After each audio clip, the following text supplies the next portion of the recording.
On n'est pas habitué à ce qu'un élu, le premier ministre en l'occurrence, face à une situation de société, retourne le blâme contre le monde. C'est ce que Jean Charest a fait dans le dossier du décrochage scolaire en disant qu'il faut viser la responsabilité des parents. On regarde ça avec Mathieu Bock-Côté. Bonjour, Mathieu.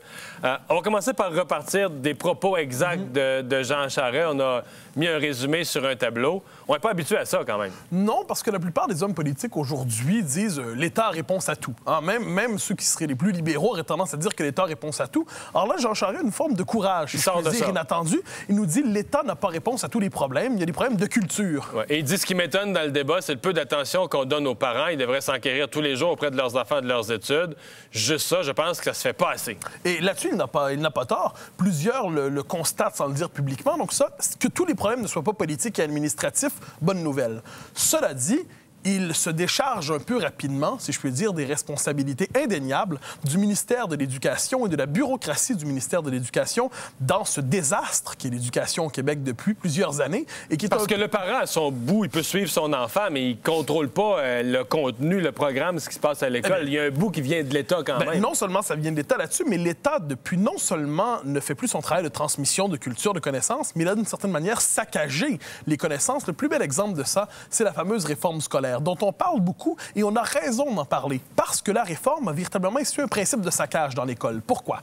Elle a liquidé l'effort. Elle a liquidé le mérite. En fait, pas juste l'effort, le mot effort. Oui, le mot effort, très juste. Il y a plusieurs mots aussi qui sont imprononçables dans cette école. Elle a liquidé les connaissances. Elle a liquidé l'autorité. Elle a liquidé ce qui faisait en sorte que l'école transmettait culture, connaissance, inculquait un certain sens de l'autorité pour se convertir à ce que j'appelle la pédagogie de l'estime de soi. Donc, la pédagogie de l'estime de soi proscrit l'effort et nous dit plutôt chaque enfant est un petit Mozart pourvu qu'on lui permette de s'accomplir selon ses propres possibilités, ses propres potentialités.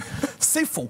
La réforme, la pédagogie de l'estime de soi nous dit il n'y a plus de normes. Il n'y a plus de normes pour tous. Désormais, chacun doit être à lui-même sa propre norme. Pourquoi on ne peut pas arriver avec un examen puis dire tu as eu 82 par rapport à des bonnes ou des mauvaises réponses? Parce que la concurrence serait mauvaise pour l'estime de soi. Alors, avec cette pédagogie de l'estime de soi, ce qu'on fait, c'est qu'on amollit les caractères, on ne prépare plus les gens à la société et ne l'oublions jamais, on a proscrit les connaissances. Michel Courchaine, lorsqu'elle était ministre de l'Éducation et qui n'était pas une si mauvaise ministre, avait dit qu'il fallait rétablir l'évaluation des connaissances dans l'école. Elle l'avait dit clairement là, dans ses propos. Elle dit on doit fournir des modèles plus simples, des témoignages positifs. Le bulletin va connaître une deuxième étape. En plus des connaissances, on va évaluer... Des compétences, pardon, on va évaluer les connaissances. Mais vous voyez à quel point c'était rendu fou. C'était un aveu en même temps que la réforme marchait pas. C'est un aveu remarquable. Et elle disait en d'autres circonstances, elle disait, vous savez, je connais bien la question de l'éducation au Québec parce que je ne me fie pas qu'au ministère.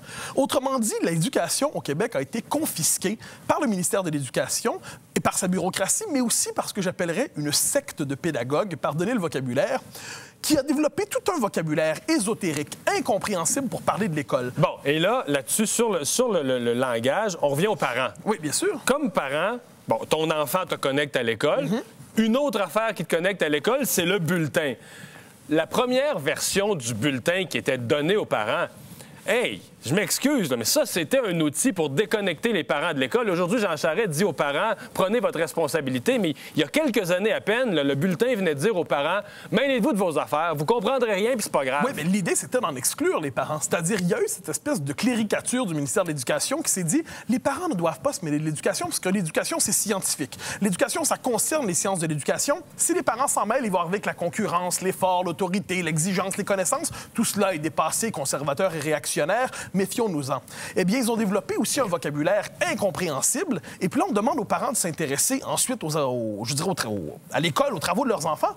C'est tout simplement incompréhensible de comprendre la question du bulletin inconnu, mais tout simplement ce que les gens doivent apprendre lorsqu'un parent apprend que son enfant est en situation d'apprentissage. Alors, ça prend du temps, ne serait-ce que traduire le vocabulaire du ministère avec le vocabulaire qui était celui de l'école pendant des décennies, sinon des siècles.